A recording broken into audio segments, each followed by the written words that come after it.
listening to the Live with Brandon Blakney podcast. Here is your host, Brandon Blakney.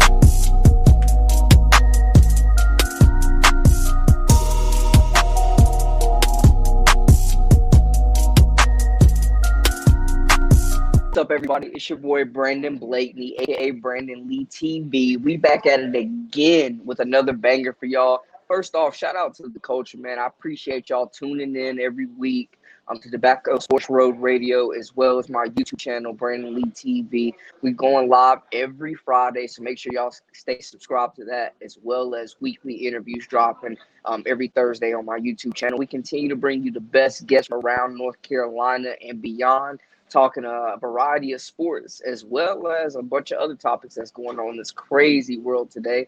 This week's no different, man. We got Keyshawn Silver as well as Rara Dilworth, the top two prospects in North Carolina's 2021 class, coming on to rap about all the latest with Carolina. A lot of momentum around that program right now. A lot of excitement, man, for a basketball school that's boasting a pretty damn good football team right now.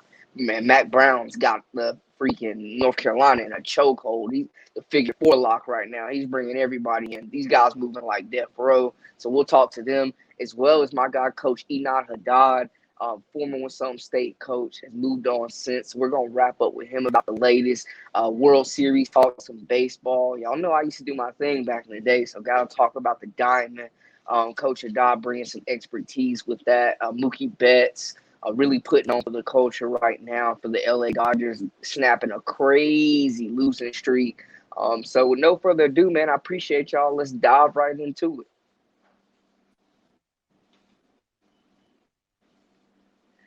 Hey, Brandon, how you doing? Hey, Coach Haddad, alive and healthy, my guy. I want to thank everybody for tuning into this segment. Coach Haddad, I appreciate you joining me, man. I know it's been a little while since we spoke last on camera, so let us know, what's the latest with you and what's been going on your way. I am at Greensboro College baseball with the baseball team there. Second year, last year got cut short because of COVID-19, so back at it again. Almost finished with the fall, probably November 10th or 11th. How was it dealing with that situation, man? I know COVID impacting a lot of sports, especially hitting you guys first with the spring sports getting canceled. Certain levels are given extra years of eligibility. How are you guys doing it at your level? And, how are you guys staying sharp, man, keeping guys in shape? So at Division III, I think it was all divisions, but you could get the year back if you wanted. Okay. So you did not lose a year of eligibility. That's dope. Yeah. So, and I think that's the right thing to do. I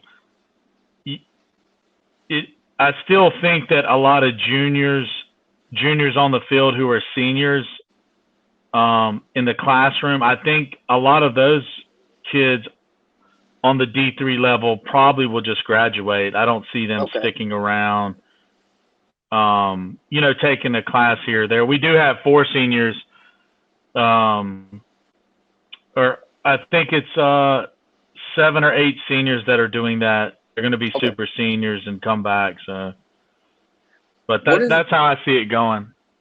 What does that do for the scholarship situation for you guys? I know a lot of D3 schools are giving money, obviously based off academics. Does that, tear into anything? What you guys' plans affect the 2021? Because I know 2020 is pretty much signed, sealed, and collected, but these guys are mostly being impacted in the 2021 class now. Yeah, so Division III level, there's only academic money. There's no athletic money. Mm-hmm. So it's not as crazy as the higher levels with that. So it's simple on that side of it. But still, it's going to come down to, did they graduate or how far are they away? Do they want to invest the money in another year just to play baseball per se? How will parents feel about that? How will, what if they're doing it on their own? Those are the questions you have. So we just have to do our thing regardless to have, a surplus of talent coming in. I know the D3 prices are no joke, man. Some of them schools can be Yeah. expensive, Yeah. and that's why it's important to have those grades. Looking forward to the season a little bit. I know your baseball background is so vast, man. You done had a few different stops coming through.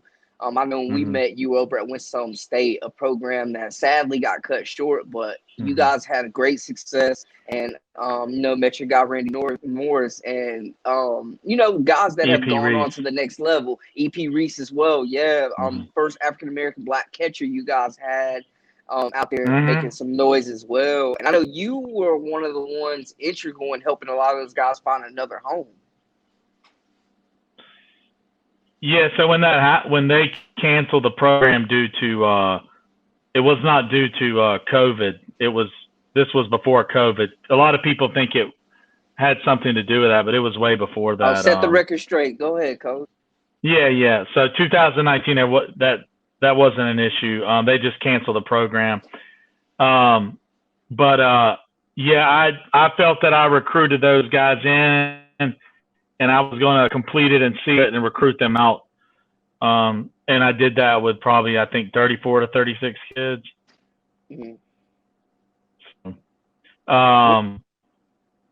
But a good legacy there, like you mentioned. Yeah. Glover, the catcher, he was the first African American catcher at Winston-Salem State. There was another catcher a couple years before, but he never got in the game. I think he was converted to pitcher. Okay. So I was proud of that. I knew I was at HBCU. I knew where I was. I liked the kid regardless. He was the best player.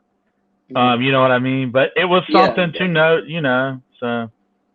Definitely, you guys making history out there, man. And I know making the jump from Division II to Division III, there were some, differences in that playing at that level and coaching at that level. What was the main difference moving over to the Pride that you noticed coaching at the D3 level, and also, moving to a bigger city yourself? The main difference to me is athletic money. Okay. It's a whole different recruiting feel. That's the big divider right there. Most kids going to D3 are going for education, strictly. I think that would be the main thing. Not that all kids aren't going for education, but as far as on the field, it might be size. I'd say size, but the kids are the same. Same heart, same love for the game, same camaraderie. But I would say size and athletic money, really. What changed about your recruitment approach? Well, at D3, it's a little bit more of a waiting game. Okay. A lot of kids come to D3 because they're going to play sooner, but most people want to play up, which I understand, and everybody should reach higher. So I don't want to say we're on the back burner, but some of the more talented guys are going to try to reach for D2. You know what I mean? So now I would say with the team we have at Greensboro College, which should contend for a conference championship, very deep team, very talented. And also, I was going to say the coach from Greensboro College that got me there, Frank Maldonado, is now with the Tampa Rays. He's the hitting coach for the Pacific Coast League. Okay. So, which is a representation of his success at Greensboro. But he left 11 days before we started spring practice. Okay. So you have another coach, Avery Booker, who is settled in and, hitting the ground running. So there's not that shock and aspect to it. And then, you got a couple, everybody's older. The freshmen are going to be better because they've been through the process. And that's the biggest thing for a freshman, which they are still freshmen on the field. What was the original question? I went off on a tangent there. Oh, because I had a good answer. Good answer. Well, just the recruitment, because I know a lot of guys, okay. And a lot of guys aren't dying to go D3 initially. No, they're not. They're not. I know what I was going to say. There are a few kids on here that I did recruit at Winston and that are D2 level players. Now, they might have taken a little bit longer to get there, but they are legitimate baseball players, physically, mentally. I mean, they're nice. So it's just a thing of, maturing, building up your body physically, things like that. Now, I know that looking at baseball, it's a bit different, I feel like, from other sports because there's so many drafts and guys get taken at every single level. I mean, some of the top guys I saw that got taken in certain drafts when I was at school at UNC Pembroke were from Division II college, the Peach Belt Conference, which you're familiar with as well. I'm just loaded with talent every single year.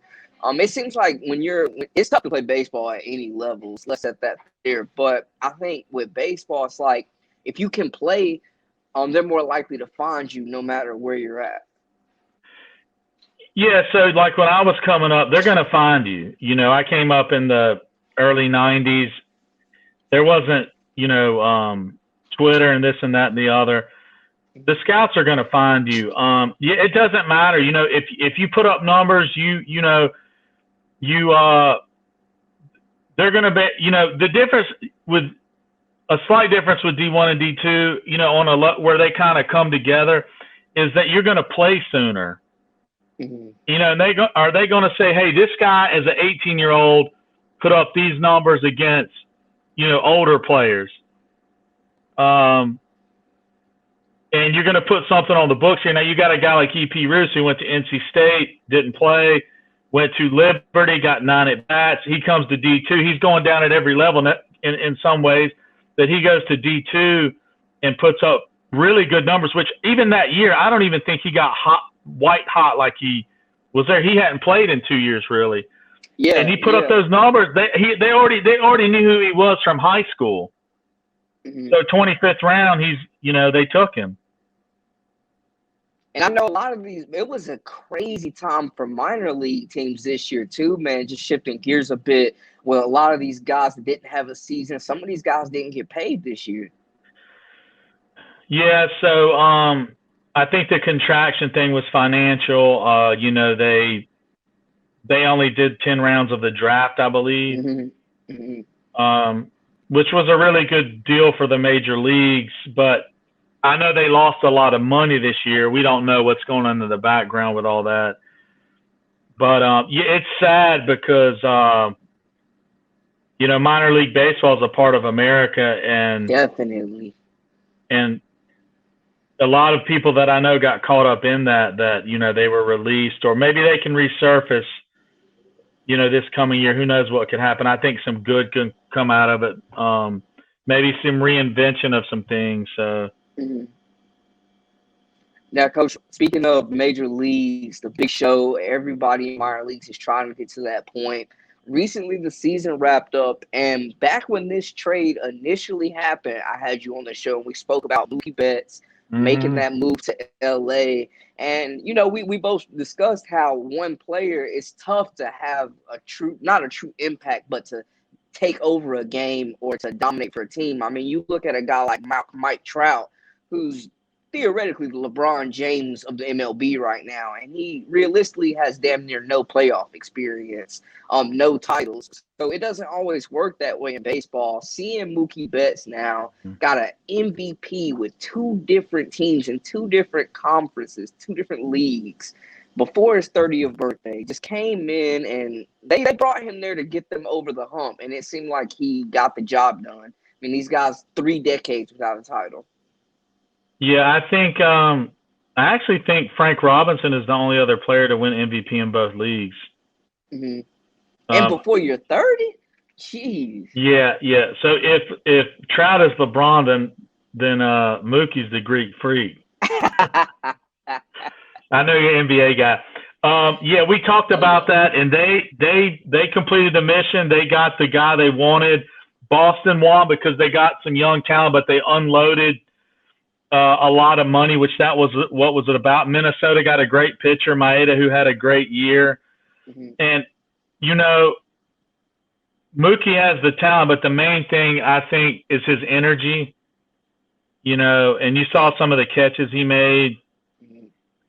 But sometimes you just need that piece to come in, and not to take anything away from the whole team. I think they could have gotten far regardless. But Oh yeah, they had a great team. You're right. Yeah, I know in the late '70s, the Phillies with Mike Schmidt and Steve Carlton, who are Hall of Famers, could not get over the hump.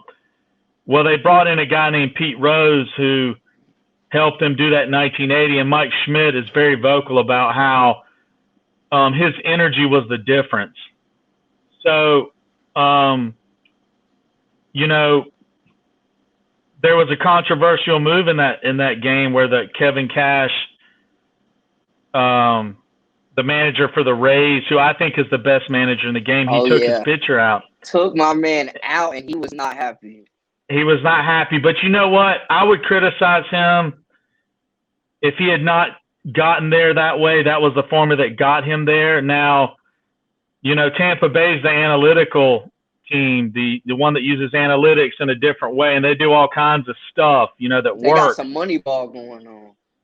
But in that particular situation, in my opinion, I think it's easy for me to say, but I think that gave a emotional lift to the Dodgers, as you heard them talk about. Is it too early to see who won this trade already? No, the Dodgers won the trade. Okay. But it can be won again later by the Red Sox, but probably not on the surface. It will be more if they can build that team up with the money that they have, I would say. But the outfielder they got, Verdugo, is very good. Yeah. So I think both teams could win the trade. I don't know if the public will see it that way, but when you've got money involved and a player, the public's always going to say that the Dodgers won, but they won the World Series.